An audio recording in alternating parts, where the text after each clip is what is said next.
Bonjour à toutes et à tous, voici l'analyse du SP500 et de l'euro-dollar pour le mardi 10 mars. Le SP500 reste toujours légèrement au-dessus de son niveau de support important à 2060 points environ.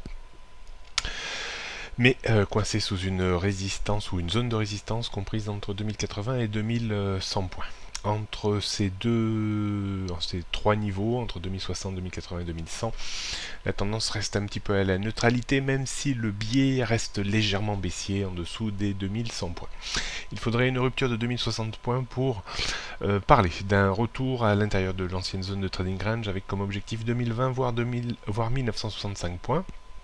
Le débordement de 2080 et surtout 2100 points permettrait une reprise vers les sommets annuels, voire vers 2140-2150, qui est la résistance oblique du canal haussier de très long terme sur le SP500.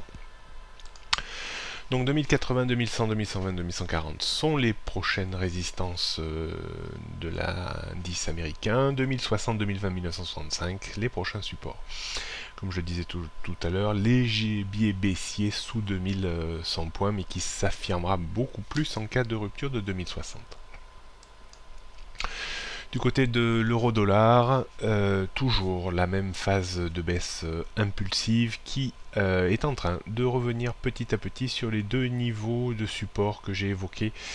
Les points bas de 2003 à 1,0760, on est quasiment revenu à proximité dans la matinée, enfin en début de matinée, et puis 1,05 avant 1,0150 et la parité parfaite.